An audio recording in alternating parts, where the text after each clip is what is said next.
Yang nomor 8 adalah imunoserum. Adalah sediaan yang mengandung imunoglobulin yang diperoleh dari serum hewan dengan pemurnian. Contohnya itu vaksin. Kemudian untuk yang nomor 9 itu adalah implan atau pelet. Pelet. Saya lupa bacanya pelet atau pelet ya. Implan, kebanyakan implan.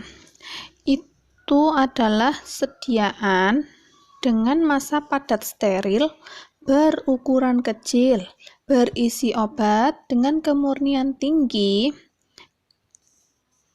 yang dimaksudkan untuk ditanam di dalam tubuh, biasanya secara subkutan. Subkutan itu di bawah kulit, dengan tujuan untuk memperoleh pelepasan obat secara berkesinambungan dalam jangka waktu lama. Contohnya itu adalah KB implan. Nah, itu contohnya. Kalian bisa cari gambarnya di Google. Kemudian untuk nomor 10 itu infusa. Infusa ini adalah sediaan cair yang dibuat dengan mengekstraksi Simplicium nabati dengan air pada suhu 90 derajat selama 15 menit. Nomor 11, yang ke-11 adalah inhalasi. Inhalasi adalah sediaan obat atau larutan atau suspensi yang terdiri atas satu atau lebih bahan obat yang diberikan melalui nafas, hidung atau mulut untuk memperoleh efek lokal atau sistemik.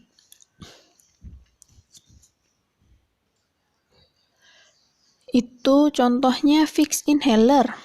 Vicks inhaler kalian tahu pasti. Kemudian yang ke-12 sediaannya yaitu injeksi. Injeksi adalah sediaan steril untuk kegunaan parenteral, yaitu di bawah atau menembus kulit atau selaput lendir. Injeksi itu banyak, ada vitamin C injeksi yang disuntikkan. Injeksi itu biasanya disuntikkan, bahasanya gitu. Kemudian nomor 13 yaitu irigasi. Larutan steril yang digunakan untuk mencuci atau membersihkan luka terbuka atau rongga-rongga tubuh. Penggunaannya itu secara topikal. Topikal adalah setempat saja pada bagian yang sakit. Contohnya adalah Rivanol. Nomor 14 itu lozenges atau tablet hisap.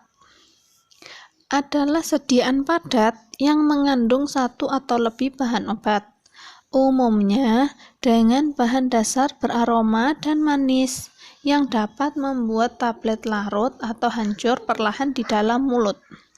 Contohnya vitamin C, Vitasimin, Sonse, Bodrexin, itu termasuk tablet hisap.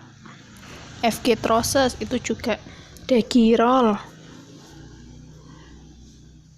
Nomor 15 itu adalah sediaan obat mata. Sediaan obat mata ini ada dua, ada salep mata dan larutan obat mata. Kalau salep mata, salep itu adalah salep steril yang digunakan pada mata. Contohnya garamisin, oksitetrasiklin, itu. Larutan obat mata yaitu larutan steril, bebas partikel asing, merupakan sediaan yang dibuat dan dikemas sedemikian rupa hingga sesuai digunakan pada mata. Contohnya Insto, tetes mata, Rohto, itu ya, Aito. Kemudian yang nomor 16, pasta adalah sediaan semi padat yang mengandung satu atau lebih bahan obat yang ditujukan untuk pemakaian topikal. Contohnya pasta gigi. 17, plester adalah bahan yang digunakan untuk pemakaian luar terbuat dari bahan yang dapat melekat pada kulit dan menempel pada pembalut. Contohnya Salon Pas, Hansaplast. Nah, itu. Kemudian yang ke-18, banyak ya sediaannya ini. Serbuk adalah campuran kering bahan obat atau zat kimia yang dihaluskan, berupa serbuk yang dibagi-bagi atau pulveres, atau serbuk yang tak terbagi atau pulvis. Kalau pulveres ini serbuk yang dibagi-bagi itu berupa puyer. Biasanya kalau dapat resep dari dokter ataupun mantri itu biasanya dapat puyer, biasanya buat anak kecil yang dibungkus kecil-kecil itu. Nah, nanti kalian bakal buat itu di praktikum. Kemudian ada juga serbuk yang tak terbagi, dia tidak bisa dibagi, namanya pulvis. Itu biasa ditaruh di dalam wadah bedak, jadi kayak bedak itu dia nggak bisa dibagi-bagi. Kalau pakai bedak kan langsung dalam satu tempat itu kan ya.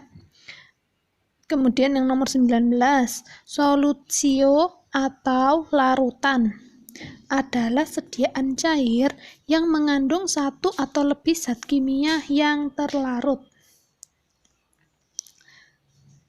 Larutan ini ada 6 macam.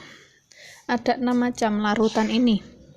Ada larutan oral, larutan topikal, larutan otik, larutan optalmik, ada 7 macam, larutan nasal, spirit, dan tinktur. Kalau untuk larutan oral, itu adalah sediaan cair yang dimaksudkan untuk pemberian oral. Oral adalah masuk mulut, masuk pencernaan. Termasuk dalam larutan oral ini yaitu sirup dan eliksir. Contohnya sirup, sunmol sirup. Nah, saya suka contoh sunmol sirup karena gampang ya contohnya itu. Sunmol sirup, Bodrexin sirup. Sirup itu adalah larutan oral yang mengandung sukrosa atau gula lain kadar tinggi. Biasanya gulanya itu lebih banyak memang, dia manis sekali. Kemudian eliksir yang kedua yang termasuk larutan oral itu eliksir adalah larutan oral yang mengandung etanol sebagai pelarut. Bahan yang untuk melarutkan pelarut ini itu contohnya eliksir itu Batugin eliksir. Nah, ada tulisannya ya. Jadi pelarutnya itu bahan yang untuk melarutkan, namanya pelarut itu etanol. Etanol itu alkohol. Kemudian jenis larutan yang kedua adalah larutan topikal. Adalah sediaan cair yang dimaksudkan untuk penggunaan topikal pada kulit atau mukosa. Contohnya larutan topikal acne lotion. Ya, contohnya itu. Kemudian yang ketiga larutan otik. Otik ini sediaan cair yang dimaksudkan untuk penggunaan dalam telinga. Contohnya tetes telinga. Kemudian larutan yang keempat yaitu larutan optalmik, adalah sediaan cair yang digunakan pada mata. Kemudian yang kelima, larutan nasal adalah sediaan yang digunakan pada hidung. Yang keenam, spirit, larutan yang mengandung etanol atau hidroalkohol dari zat yang mudah menguap, umumnya merupakan larutan tunggal atau campuran bahan. Yang ketujuh, tinktur adalah larutan yang mengandung etanol atau hidroalkohol dibuat dari bahan tumbuhan atau senyawa kimia. Kalau tinktur ini biasanya dipakai di praktikum. Kemudian yang terakhir, sediaan yang terakhir adalah supositoria. Suppositoria ini apa? Yaitu sediaan padat dalam berbagai bobot dan bentuk yang diberikan melalui rektal itu dubur, vagina atau uretra, saluran kencing ya, umumnya meleleh, melunak, atau melarut pada suhu tubuh. Nah, kalau contohnya itu dulkolak, suppositoria itu. Terus nama sediaannya, kalau yang suppositoria yang dimasukkan ke dubur, kan cara pakainya dimasukkan ke dalam lubang, itu kalau ke dalam dubur itu namanya suppositoria. Kalau ke dalam vagina itu namanya ovula, dan kalau ke dalam uretra namanya basila. Kalau ke dubur ini bisa menyebabkan efek sistemik dan lokal. Efek sistemik ini ke dalam efek yang ke seluruh tubuh ya. Kalau lokal setempat aja. Sistemik ini contohnya Dumin yang kemarin saya contohkan di penggolongan obat, itu Dumin contohnya. Kemudian kalau yang itu tapi rektal tube itu, bukan suppositoria. Kalau suppositoria itu seperti dulkolak, itu efek lokal kalau dulkolak itu. Kemudian untuk saya mau menjelaskan kenapa kok suppositoria itu bisa menyebabkan efek sistemik padahal dimasukkan di dubur. Kok bisa ke seluruh tubuh? Ini untuk obat-obat yang sistemik ya. Yang efeknya sistemik contohnya tadi untuk paracetamol ataupun diazepam, itu juga ada yang suppositoria. Itu karena di dalam dubur itu banyak pembuluh darah di dalam rektal itu akan menyerap suppositoria, sehingga zat aktifnya akan menjalar ke seluruh tubuh. Jadi dia bisa efek sistemik. Nah, bisa atau enggaknya efek sistemik itu tergantung sama pembawanya juga. Pembawanya itu bisa menembus enggak ke dalam tubuh, ke dalam saraf. Kalau pembawanya enggak bisa, ya enggak bisa. Kayak yang membedakan itu sih sebenarnya. Jadi itu ada 20 macam ya. Jadi kalian catat, memang tidak saya beri ketikannya, kalian catat sebagai pengetahuan kalian. Jadi untuk ke depannya kalian nanti nggak bingung. Jadi yang kemarin bikin tugas praktikum jenis sediaannya masih keliru, bisa dibetulkan. Apa jenis sediaannya? Kapsul kah, atau tablet, atau suppositoria, atau apa itu yang kemarin banyak yang salah itu ya, yang banyak dibetulkan itu, atau sirup sediaannya.